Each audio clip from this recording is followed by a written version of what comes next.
Oh, there you go. I can be the chief executive host. Waka, waka, waka, waka. Hi, everyone, and welcome back to Decoded by Dverse. I am your host, Dina Matar. Today, I am the chief executive host with the chief executive outlaw of Vendetta Games, Alex McConnell. 你好，大家欢迎回来看 Decoded. That's so impressive. Howdy. Howdy. Your Frontier collection on OpenSea is a free mint, correct? Yeah. It generated over 550 ETH. The horse NFT mint is coming up as well. So we have the free mint, we have a horse NFT mint. I think I hear the fireworks. And you know what's do. funny is it kind of sounds like gunshots. So it's like Yeah. you're in the bar and the Wild West is right out there. That's great. I feel like you are Vendetta. Like I'm used to this, seeing you like this with the background, with the hat, the mustache. But for someone who won't have seen this before, I feel like it'll be really like eye-catching for them. And I used to play Sims. I used to be obsessed with Sims. I loved GTA when it was like on PlayStation 1. I like Sims. Sims was a great game. I think what's really innovative for us is the gamified staking. People come to buy a gun, they come to breed horses, they come to drink whiskey in the saloon, they play poker at the tables. Stake your VDT in any one of the businesses in a town. And as long as your VDT is staked in there, you earn all the revenue from those businesses, so all the in-game transactions. Other players will come and attack you and shoot to kill and try and take over your shop. Oh, this is going to be a fun game. I mean, there'll be infamous people, right? There's going to be somebody who's the fastest gun. There's going to be somebody who's got the most kills. There's going to be somebody who's got the highest bounty on their head. One of the staking methods we have is you stake your VDT, 10 VDT, for example. That 10 VDT are shown in the game as cattle, and you need to protect those cattle. People will come and steal them. I think this is going to turn friends into enemies, this game. I call you out for a shootout on Main Street. You put up 1 VDT, I put up 1 VDT. I feel like this is going to be like such an addictive game. Thank you so much for joining us, Alex. It's a great pleasure to have you. Let's start with how are you, where you're based. Let's start simple. All right. Well, thank you for having me. It's a pleasure to be here. You might hear some background noise. It's mid-Chinese New Year right now, so I got fireworks happening in the background. Oh, yeah. Where are you now? Yeah, I'm based in Taiwan. So I'm from Canada originally, very, very small town called Chalk River, hence the name of our metaverse. Okay. Yeah, and I came here 20 plus years ago. It was, I was planning to be here for a year, learn Chinese, go back to Canada and be a banker or something, and I ended up just staying. What got you into Web3? It's a pretty long roundabout story. Yeah, like I came to Taiwan to learn Chinese, as I mentioned. I ended up staying, doing the trade business with 2 companies in China, a trading company and then a laboratory, ISO certified laboratory that does quality control and testing. And through that, which was like my bread and butter, basically, I kind of in the meantime got into crypto as a hobby, as an investor. And because of where I was at the time, I got into VeChain. And VeChain was in China. I went and visited them. I got kind of close to the team. And through that, I started my first Web3 company, which was Tag and Trace. And that married perfectly with the trade, right? And quality control, because we tagged raw material to box. We didn't issue any tokens. It was just like an add-on service through the trade and quality control business. And that was my first kind of venture into Web3 business. And then because I was in that circle, I was fortunate enough to also, again, be one of the early investors into Vulcan Forged, which was a very popular metaverse. And it was, I think it was last cycle or 2 cycles ago. So I ended up with a lot of assets in Vulcan Forged and then a bunch of other kind of metaverse projects. And through that, it was all about scholars and everything, right? So when I started a guild called Vendetta DAO, which was my first, Wild West guild. I got to play out the Wild West theme in that. And it was good. It was growing. We had, I think at our peak, we were up to about 30,000 people in our guild. But I was having a very hard time keeping our scholars because either the games were half cooked or the economies were falling out. So I couldn't, there was no stickiness factor. So I decided to do like, I was even thinking Web 2, like a Web 2 shootout on Main Street game, just to play within the guild to keep the scholars busy and, add some stickiness factor to it. And it was through that was the first seed that created or that led to Vendetta Games and the Wild West Metaverse. Amazing. Are you like a gamer, like at heart? Is that why you decided to take this into gaming? Because you obviously I got into was, blockchain.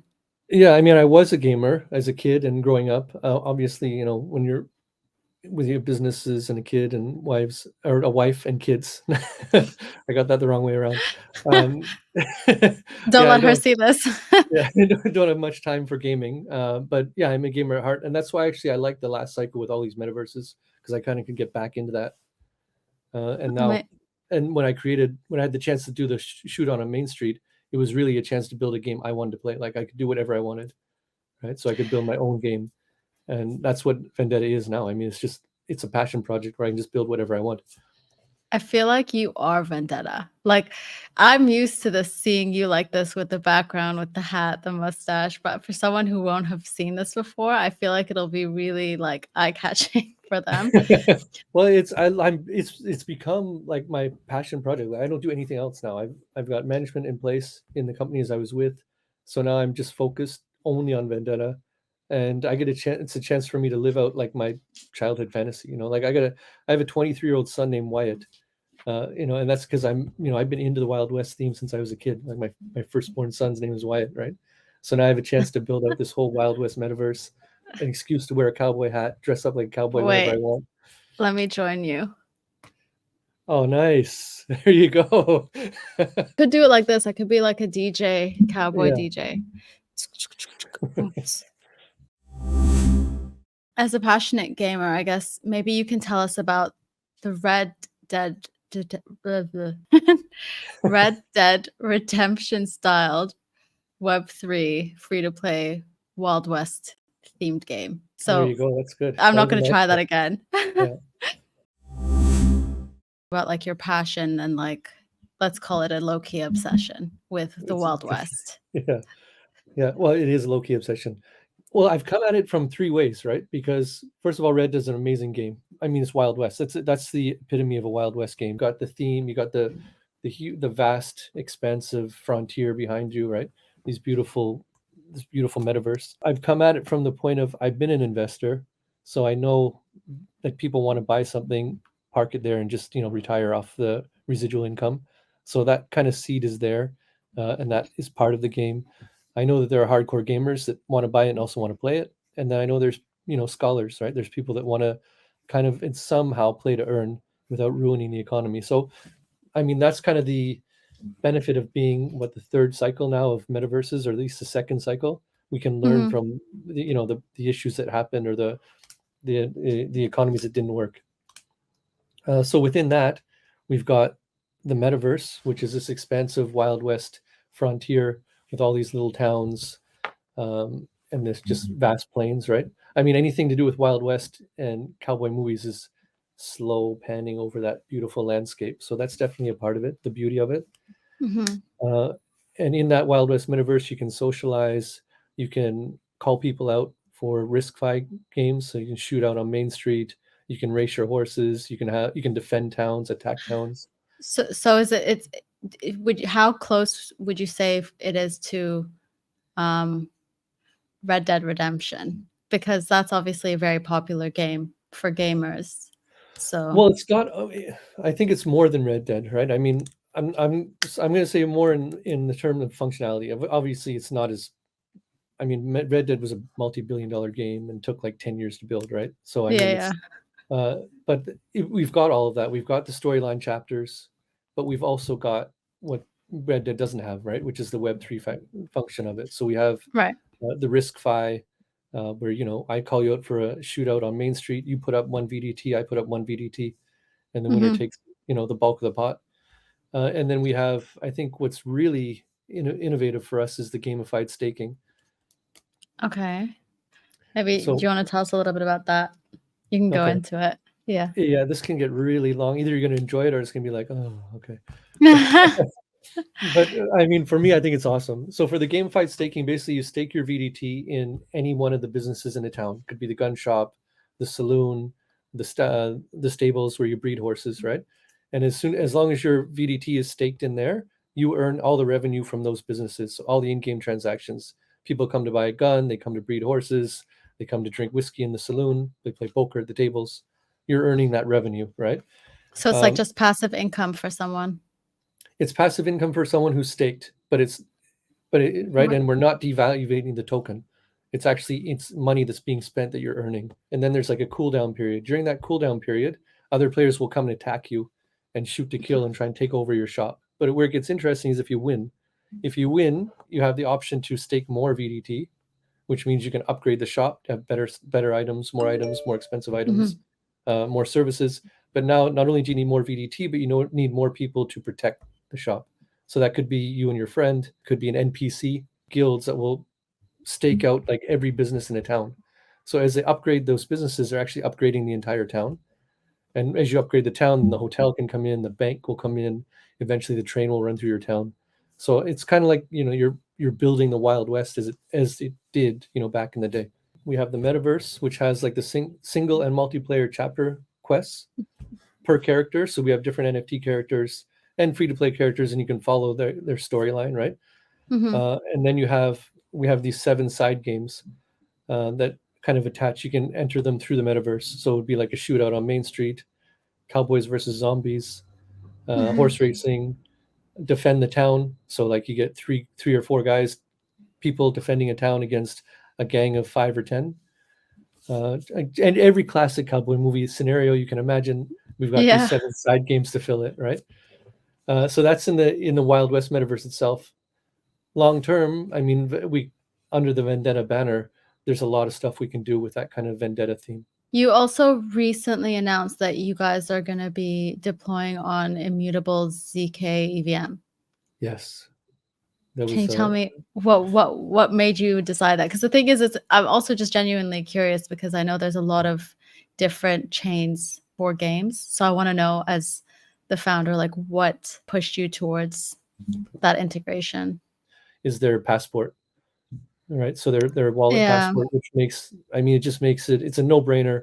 I think this is the way to go for any Web3 game in the future. You're going to have some kind of passport like this, where you just log in with your socials, or you create an account. But as you interact with the blockchain, it's seamless. It's just like playing a Web2 game. You don't really know that you're interacting with the blockchain. Immutable is like the Nike of gaming blockchains, right? There's a bunch out there. There's a bunch of up and coming that are great, but Immutable's been around, right? I mean, this is their third cycle, maybe at least second cycle.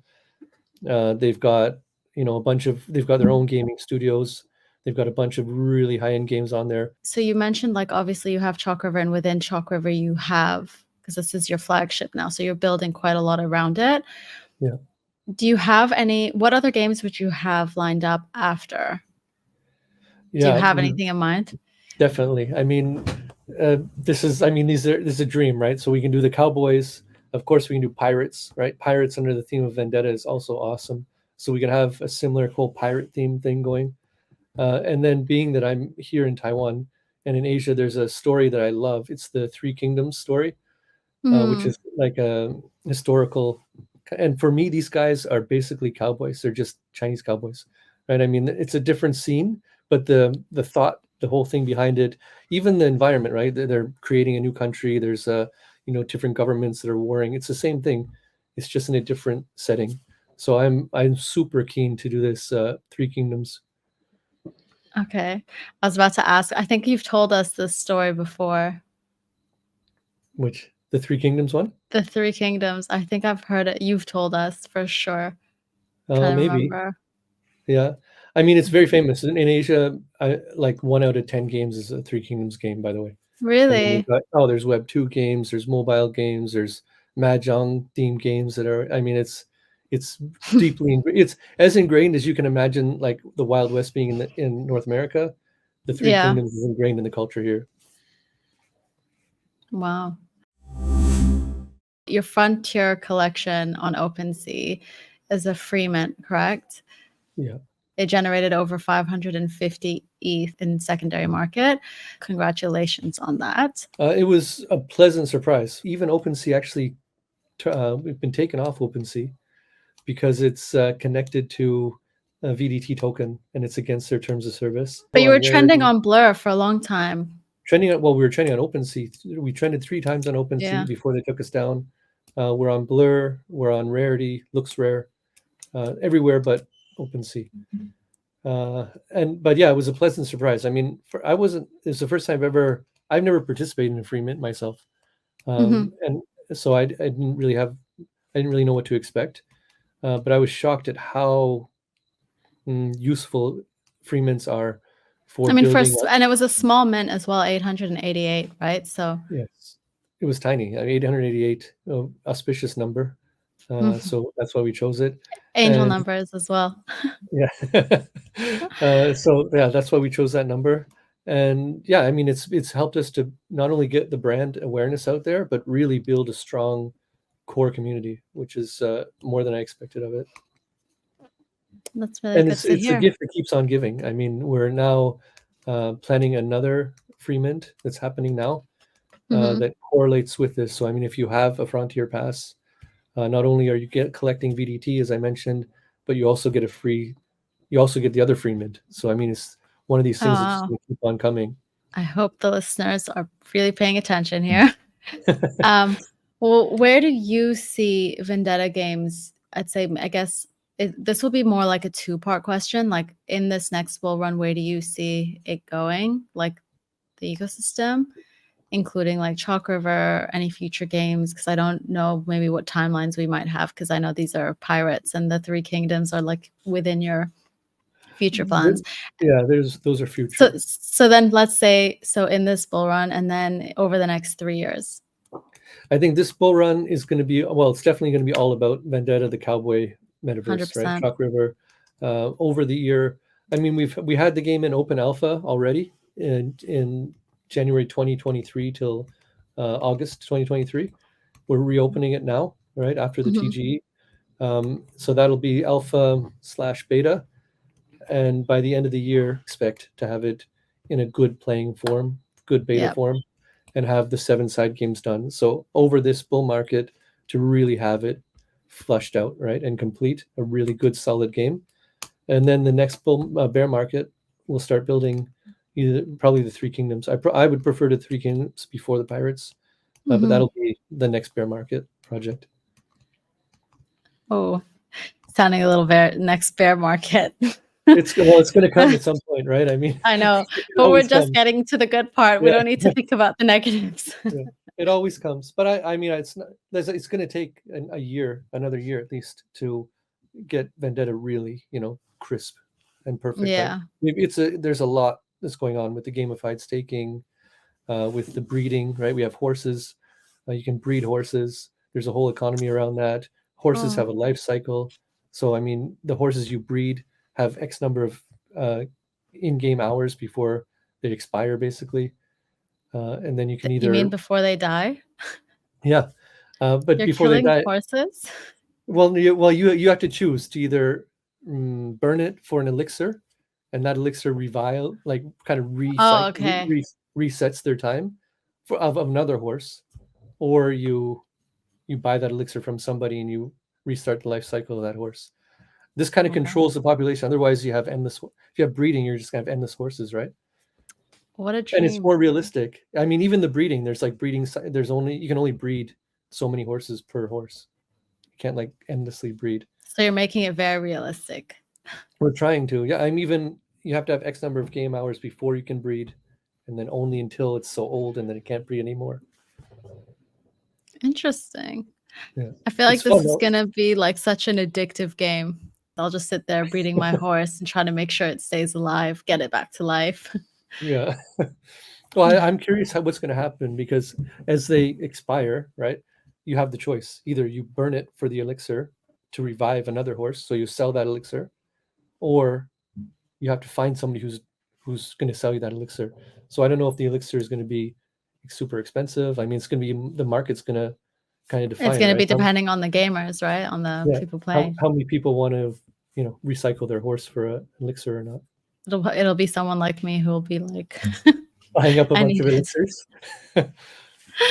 Okay, so And I like, yeah, for me this is, again, I think people, we have these, our NFTs are dynamic NFTs, so that mhm, means that they kind of record in the NFT what's happened with them. So for the horses, it would record like what races they've won, who the owners have been, what upgrades they've had, right? But for a gun, for example, if you Google right now Wyatt Earp's gun in Tombstone, right, the famous shootout, you can buy it online, right? You can buy the gun that Wyatt Earp used to shoot, people at the shootout at OK Corral. So I want to have that in the game. So when you have a gun, and we're gonna have bounties on people's heads, you're gonna have the fastest gun in the West, right? We have all these statistics in game. So I want the gun that Dina used to shoot Alex, the chief executive outlaw, at whatever at shootout. You could buy that on the secondary market, and it's recorded in the gun. I think for me that'd be super cool. I mean, it sounds pretty cool. I want to see the bar full of people just drinking whiskey. Drinking whiskey, yeah, and you're gonna get drunk. I mean, there's gonna be a level where you're braver, and then there's gonna be where you go overboard, right? Oh, this is gonna be a fun game. Oh wow. I mean, we can do whatever we want. Maybe people That's the can beauty of challenge it. each other to shootouts when they've gone overboard, just to No, see. 100%. Yeah, for sure. I mean, that's definitely part of it. 100%. You can call anybody out, and they've been drinking or they've been playing poker or whatever, and then you go out, you challenge them. Let's say you're in the saloon, you're drinking whiskey, in-game whiskey, you're playing poker, you call somebody out, you kind of zoom out to the shootout parlor, you shoot each other. Who the winner gets the money, and you go back to the saloon, and it's recorded. So I mean, there'll be infamous people, right? There's going to be somebody who's the fastest gun. There's going to be somebody who's got the most kills. There's going to be somebody who's got the highest bounty on their head, and there's leaderboards that show all this. Now I'm going back to the horse thing because I love the horses. Are awesome. No, the horses are awesome. So what if I wanted to burn someone else's horse? Can I go and do that and then get the elixir to save my horse? Can you steal someone else's horse? Well, no, probably not. No, we can't have people stealing like NFTs because it'll. Well, there's and also there's a loyalty function to the horses. So, and the loyalty functions, like if you fall off your horse or if your horse runs away, depending on because you have to take care of your horse, right? There's bonding, right? So the more loyal the horse is, it won't run, or if you fall off, it'll stay there, stuff like this. Or if you want to run down a steep hill, it won't hesitate. So there's like a trust and bonding function with them. The horse, there's a ton to do with horses. I'm excited to see. But along that lines, we do have a staking. One of the staking methods we have is you stake your VDT, 10 VDT, for example. That 10 VDT are shown in the game as cattle, and you need to protect those cattle. People will come and steal them. And if if someone comes to manage and steal your cattle and sell them, okay, you keep the money you staked. You get 80% of your interest. They get 20%. So you're still making money, but somebody has stole 20% of your interest returns by stealing those cattle. I think this is going to turn friends into enemies, this game. I mean, if you have a big staking pool, you can hire scholars, or you can have your guild, or you can have your NPC character, your NFTs, you can allocate them to protect your cattle. I mean, it's going to be a lot of fun. It's a fun first game, right? I mean, even when we thought of it, we were thinking of just a game to play within our guild. So it wasn't like it's a fun first game that we're tagging on the benefits of blockchain rather than, well, here's a blockchain, let's put a game on there. That was kind of forgotten in the last cycle. I mean, people were not doing fun first games. They were doing games because there's a blockchain and they wanted. Yeah. I mean, the reason all the traditional gamers are really against it, they didn't do us any favors. But do you have like a definitive like timeline or like when any users can play the game? Yeah, I mean, we're opening it now, right, in March. So we finished the TG with the Frontier Pass holders. Will get first access to play the game. That's part of the utility. We also have some OG character NFTs, so they will also get first access. So we've got a good strong number of people, and they'll play it now for the first month and a half, 2 months, and then we'll open it to the public. When will it open to the public? Let's say summer. Yeah. Oh, okay. That sounds and interesting. It's not going to be, I mean, a lot of the stuff I've said is not going to be done, right? I mean, it's going to be it's gradual. It's a gradual thing, but that's where we're going, right? The horses, for example, I mean, will be done. We're already, right now as we speak, we're doing the horse NFT mint is coming up as well. So we have the free mint, we have a horse NFT mint. I think I hear the fireworks. And you know You what's do. funny is it kind of sounds like gunshots. So it's like you're in Yeah. the bar and the Wild West is right out there. That's great. It's a fun agreement. This one is they're crafting items. So you're gonna have to you get loot boxes. Within the loot boxes, you'll get 2 to 4 different items, and there'll be raw materials. So there'll be, for example, wood, iron ore, gold, leather, stuff like this. And 3 of them come together to build a gun, a gold-plated gun, pair of boots, a cowboy hat. So you need to, yeah, get the 3 different raw materials together, and then you craft a hat or a gun. Yes, sir. Howdy. Howdy. That A you want question to for you. use Have you this. ever played a Wild West version game or had aspirations to play? Like Red Dead, for example? My brother's a gamer, right? So he's played Red Dead Redemption. And I used to play Sims. I used to be obsessed with Sims. I loved GTA when it was like on I lo PlayStation 1. I like Sims. Sims was a great game. You know what's funny is like there's elements of what you were explaining within your game's theme. It's like I was imagining like a Sims in the Wild West because there's so much like nurturing involved. Like Yeah. it's not you just going in playing a game. It's like you have to actually build those relationships within the game, like with your characters, their pets.